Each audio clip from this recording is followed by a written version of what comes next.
Remains of Edith Finch. This story is a remnant, a fragment of something left behind. What Remains of Edith Finch is an exhibition of how environmental storytelling and imagery add depth and meaning to stories. Playing through this game with tunnel vision makes it an extremely odd, almost sick tragedy and difficult to understand at times. However, if you were to slow down, take a moment to look around the room, and think about the images presented, you'll find that this awful tragedy isn't quite so awful. These characters aren't fictional props to simply be abused by a sadistic storyteller. They were real people, real as fiction allows, and had lives and personalities, hopes and desires. The images are there to express the beauty rather than the pain of tragedy. Life is about living. Leave death for the grave.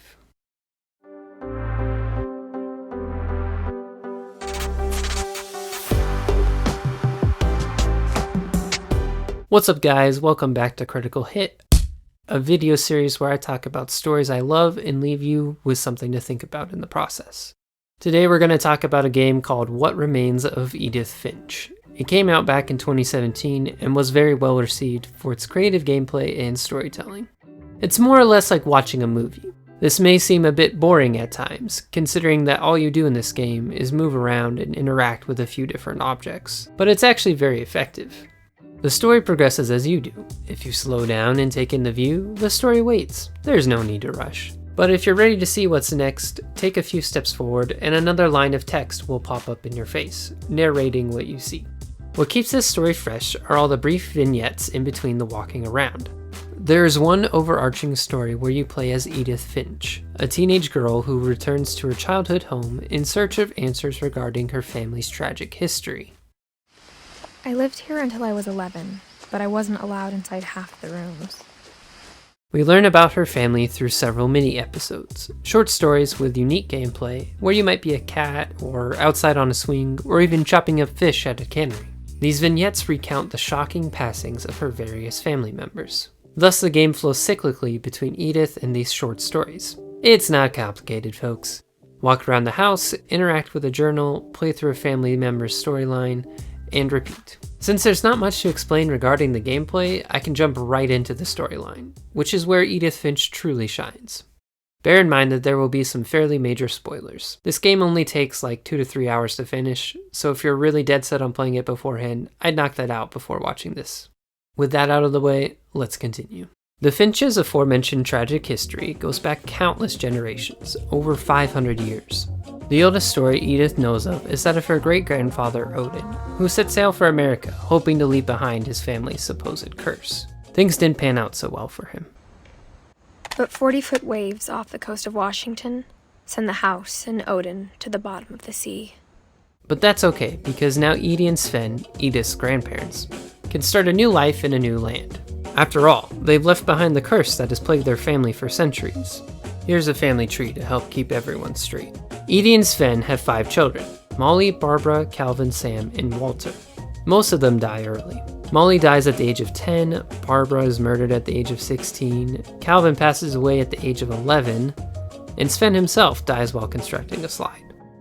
Edie's son Sam marries and has 3 children: Dawn, Gus, and Gregory. Gregory dies as an infant and Gus as a teenager. Sam's daughter Dawn marries and has 3 children of her own.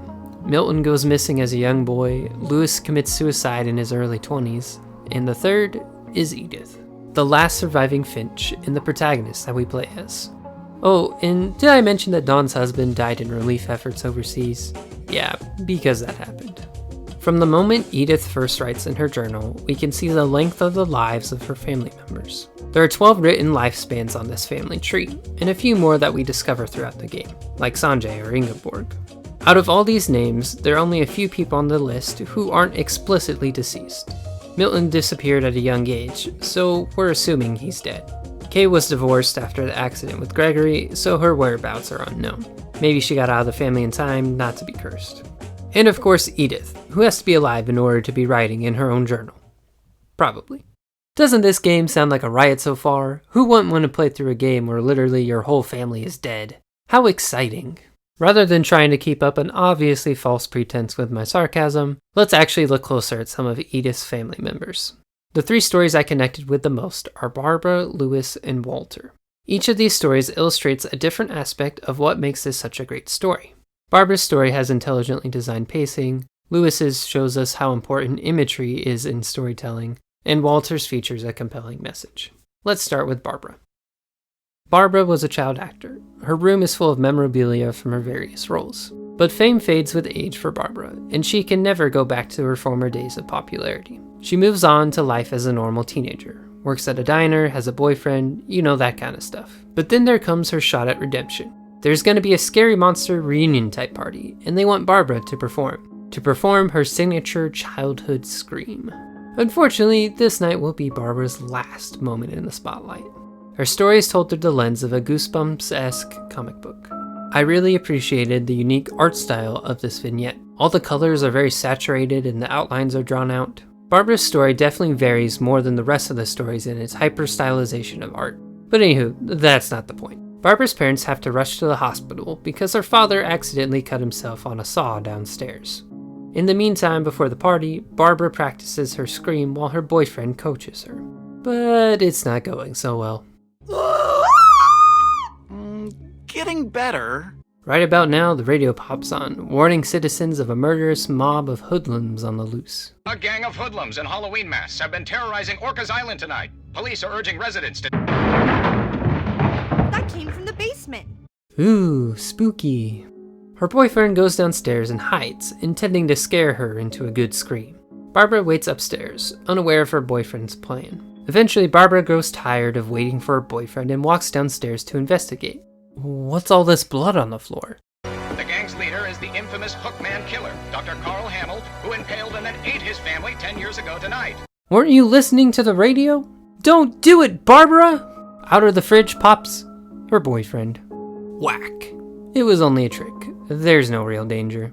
The moody lighting and the blood everywhere give the player a false sense of tension. But realistically, the basement's just dark, and if you recall, the blood is from the accident her father had prior. We all breathe a sigh of relief and laugh at how stupid this all is. There's no real danger.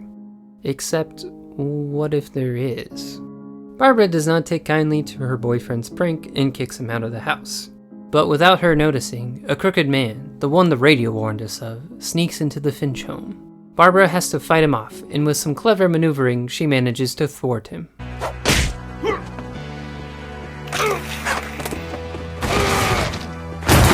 But he's not dead, just gone. Thus the tension builds again.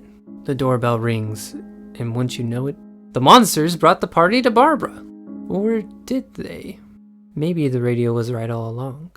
All that's left of Barbara is her ear. Now that's what I call a real eerie tale.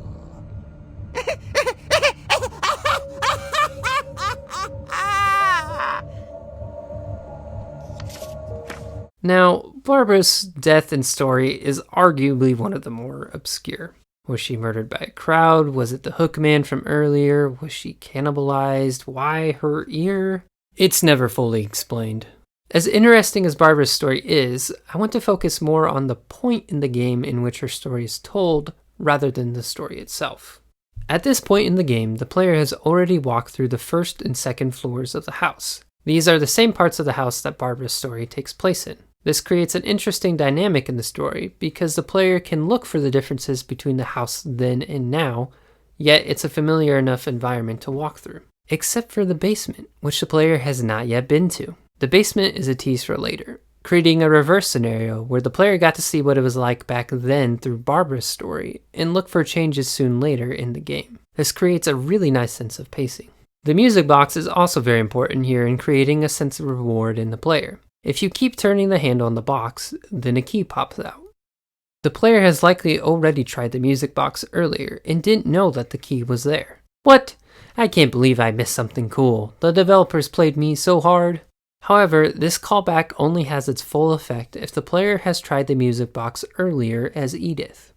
Since developers want the player to have such an experience, they need to call attention to the music box before Barbara's storyline. Enter Kurt's 2-minute tutorial on level design that isn't totally necessary, where he tries to sound smart and hopes he's actually right, but is probably making half of this up. Edith first enters the house into the kitchen through this door. From here, the player has 3 options to progress: straight forward, to the left, or exploring the kitchen more on the right. My suggestion to you is that if the player goes left initially, or even right initially, they are guaranteed to try the music box, which is located on a desk right behind this corner. Most players will go left for 3 reasons. First of all, it's the closest entrance to another room, easily appealing to your sense of exploration. Secondly, you can see the light through the window, and our eyes are naturally drawn towards areas we can see more clearly. And finally, this room is on the border of the house, which means that unless the story directs them back to this room, the player might miss out by not exploring it now. Hence why I think it's most likely the player will go left initially. However, if the player goes right, which I did for the purpose of recording this video, they will go further into the kitchen. Most players keep the camera in front of the direction they're walking, which means that when they turn around, this room previously on the left will be the only visible exit, not including the garage we just walked through in order to get into the house. You could technically still go to the right, but as far as the player knows, the only way to access this room, which they can now see as the dining room, is through this hallway. Again, if the player chooses the other exit, there's a good chance they might miss out on content to be explored in the dining room and then have to backtrack later if they change their mind. Since most players don't like needlessly backtracking, it makes sense to just go forward from here. Left or right initially, so long as the player enters the dining room, they're going to check out the next room. Again, why would you backtrack? And once they're in the living room, they'll likely continue into the main hallway, walking right by the music box. Now, the player could obviously just go straight for the stairs when they first enter the house, but even then, I think it's still likely that the player will try the music box. Again, our eyes are naturally drawn to the areas that are most visible, and so if the player goes straight, then directly to the left is a big, bright living room that will attract the player and position them right by the box.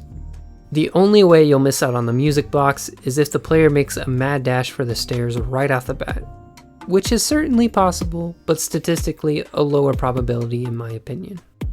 Thus ends Kurt's tutorial on level design. The nice thing is that even if the player doesn't try the music box initially, it's still kinda cool that there's a key in the handle.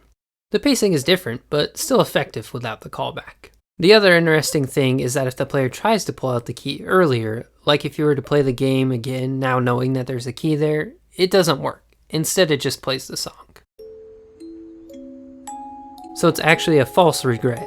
You weren't ever capable of pulling the key out earlier. The developers just made you think you could.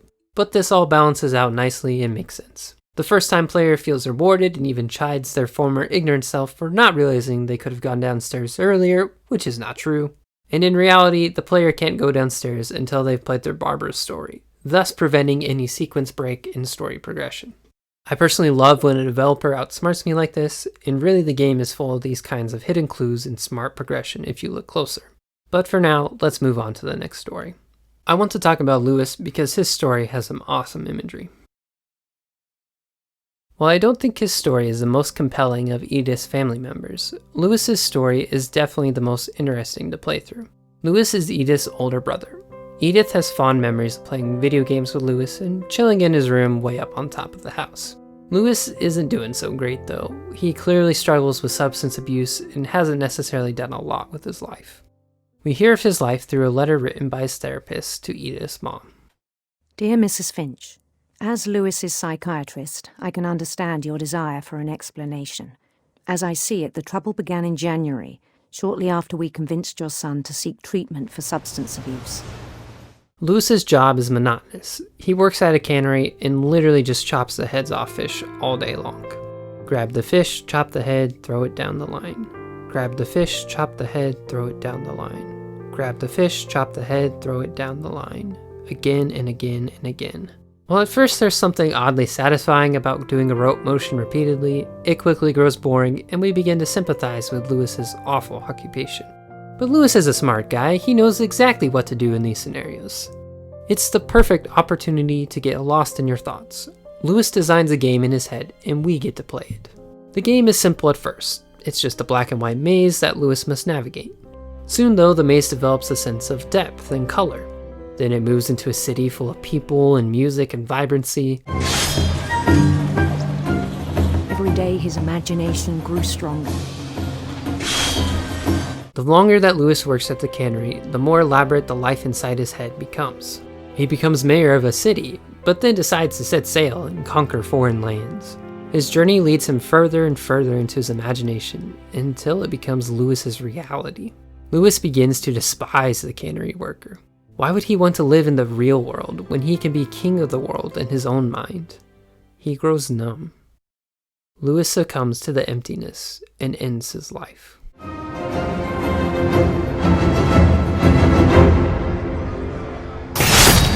And the rest I think you know. Mrs. Finch, your son was a kind man who will be missed by all of us who knew him. It's a very sad story, like the rest of this game is obviously, but I really love how this tale develops thematically to improve its narration. The simplified cause of death for Lewis is that he drifted so far from reality that he despised his life and abandoned it. It's something that's all too familiar for many of us. The slow drift away from family and friends we know and love. But how do you best illustrate this idea of drifting in a short time frame? The narrator tells a story of what actually happened to Lewis, but the gameplay and visuals help the player feel what it's like to drift away. We can see that initially Lewis's game only covers about a third of the screen. He still has a firm grip on reality, he just needs something to take his mind off work. But as the game becomes more elaborate, it begins to occupy more and more of the screen, eventually filling it entirely and even switching to first person. Alongside the visuals, we can hear the sounds of the real world are also fading away. Lewis can still chop fish for most of his story, but it becomes muffled and quieter as time progresses.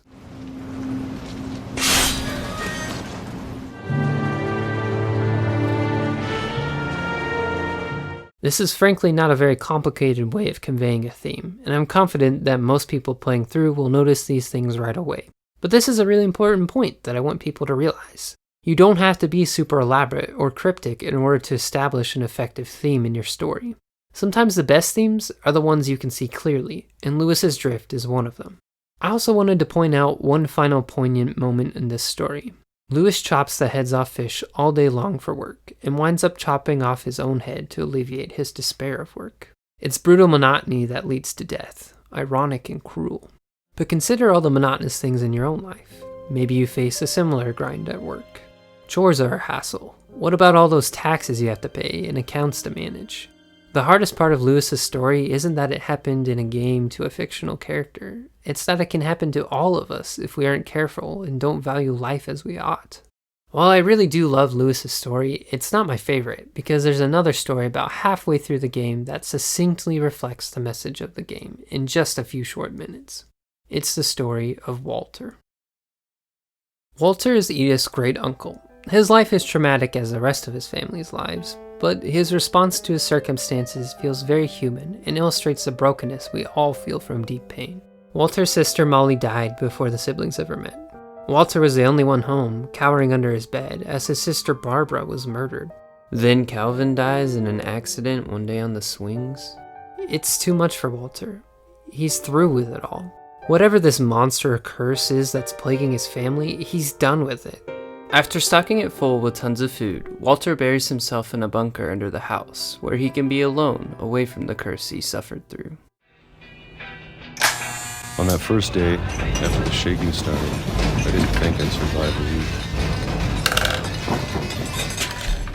It's nerve-wracking at first, but Walter finally settles into a routine. He eats the same can of peaches at the same time every day, for years, decades even. Every day the shaking starts while Walter eats and his bobblehead falls off the desk. In fact, the only thing that really changes in his life is the calendar and the style of music on the radio. While Lewis's monotonous routine drove him to insanity, Walter's daily regime is the only thing keeping him sane. He must do the exact same thing every day. The routine is the only thing giving Walter a sense of purpose. If he were to ever break it, then the pain might come back. He might be forced to confront his sorrow rather than hide from it. He might be susceptible to whatever's been killing his family. After hiding away for 30 years, something breaks the routine.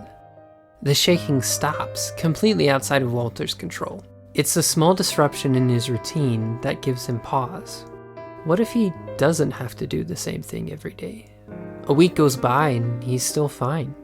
What if he's been living in fear for years of a whore that's gone now, or was maybe never there in the first place? And so what if it's still out there waiting for him? Maybe this is all a mistake.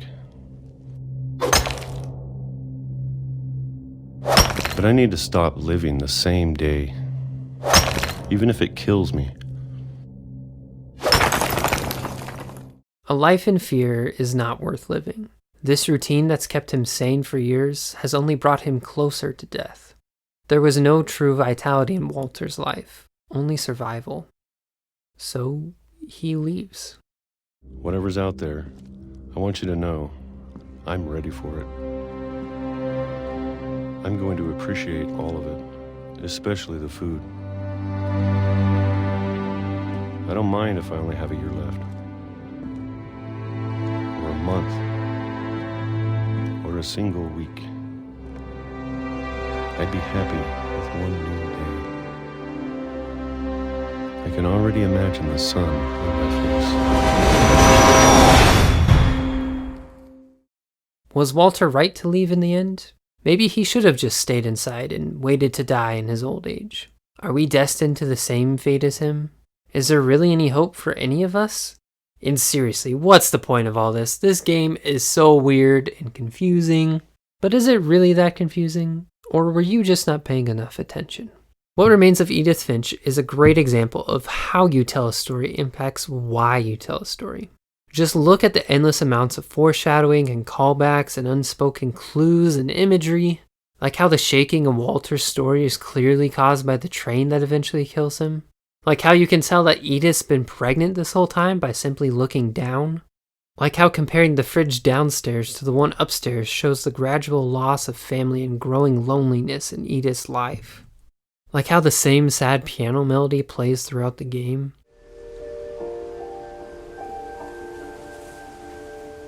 Like how Edith's room at the end recaps all the previous stories through these little origami objects. And finally how the game gives us closure with the last remaining Finch. Remember those hands at the beginning? The ones that opened Edith's journal? That's her son. The game ends with him putting flowers on a grave. This game is like 3 Inception levels deep. Edith's son, then Edith's family members. I won't list all the cool things I've found because I want you to discover some of them for yourself if you play through the game. It's important to realize that all these things individually don't make a great story. But by including so many subtle clues and immersive details, the player becomes highly invested in the story. Even if we only notice a couple of these things, it sparks that moment of curiosity and discovery in us. We figured something out on our own that maybe no one else noticed. And now when I talk with someone about the game, I have something unique to share. It inspires dialogue between real people about a fictional story. I see this frequently with many games or books or movies on sites like Reddit or even in my own life. People begin by talking about the nuances and asking really specific questions like, did anyone notice this book title on the shelf? Or, hey, isn't this line from a director's earlier movie? And this leads to discussing other secrets or Easter eggs in the game or movie, which leads to discussing overall themes and the impact that it has on the message of the story. And then how the message of the story has impacted the audience. I'm not saying that these deeper discussions are always guaranteed, but I really believe the more effort and creativity you put in a project towards immersing the audience, the more likely someone will be to respond to the message you have for them. How you tell a story is just as important as why, if not more important. Back to my question though. What's the point of all of this? There's really a lot you could say about this game. Like what we can learn about safety, mental health, and family bonds and how they correlate with tragedy. We could look at predestination also. Like, are some people legitimately cursed? Were the Finches a family destined for tragedy, or did they make the curse real by believing in it? Are we guaranteed to repeat the failures of past family members? There's some pretty interesting discussions that you could get into with these questions. But in truth, we are all cursed. Maybe not to the tragedy that the Finches endured, but we are all cursed to leave this mortal life eventually. Cursed to live in a world of pain and sorrow and death. But here's the thing, it's never been about the deaths. As gruesome as this game gets, the deaths of Edith's family members aren't the focus. It's about the lives they led. Life is full of tragedy. Hard things happen to all of us. This game isn't shocking because of the tragedy. It's simply shocking that the Finches are plagued by just about every tragedy known to mankind. Death in childbirth, death at a young age, death from an accident, murder, suicide, etc. But each of these stories by themselves are not so far-fetched. Even Lewis's story, which has arguably some of the most out-there gameplay, still roots itself in reality. The reasons behind his death are not absurd. People are lost to depression and listlessness every day. This is 2020 for Pete's sake. The modern world has scarcely seen so much pain. A pandemic has swept across the world, killing thousands. We've been encouraged to isolate ourselves from others in order to prevent the spread of this sickness, only to have it topped by racism being exposed for the monster it is in America. People riot in the streets, amplifying the chaos and taking advantage of the protests of the hurting and abused. I'm only 20 years old, likely about 25% through what would be considered a quote-unquote full life. Even in my short time on Earth, I felt pain. Never meeting an older brother because he died after birth, watching a family pet be eaten alive, weeping over brokenness in my relationships, fighting for dear life against my own vices, watching a kid go home from the daycare and realizing he's never felt love, being plagued as I slept by nightmares of my own failure. This isn't an exhaustive list. I felt harder things. I know others who have endured unspeakable horror, but that's not the point. Look at what Edith chooses to emphasize. There are things in life we don't have any control over. We could be gone in an instant if that's the Lord's timing. That's why we need to value life instead of being crippled by fear and pain. Walter realized this and still died, but finished his days a free man. He was right to leave the bunker. Even in 2020, we see life. People come out in droves to rally around the cries of the hurting. Cars of families come out to support the graduates. John Krasinski makes us all cry laugh for 8 weeks straight with a YouTube channel dedicated to good news, and I'm sad that it's over now and I want him to keep doing it, but I get he's a busy guy, so it's all good.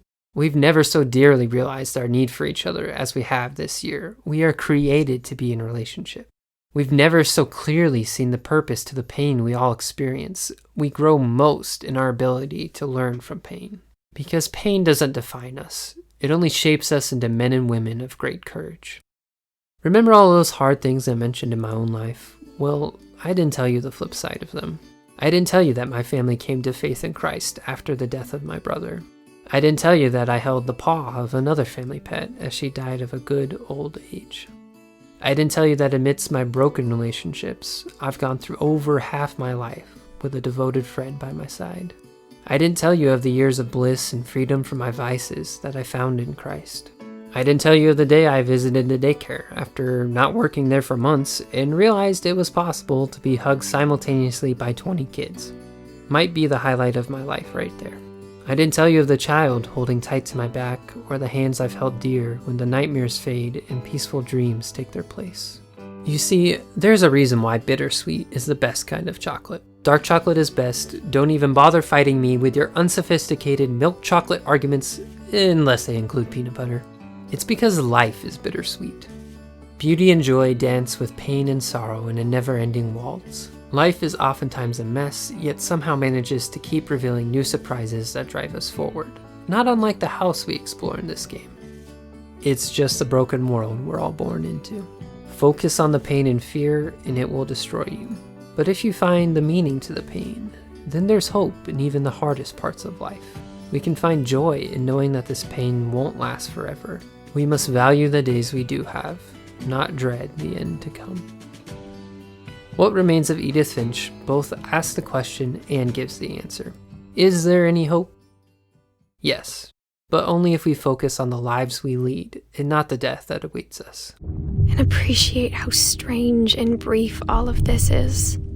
I'm telling you to take that awesome message one step further.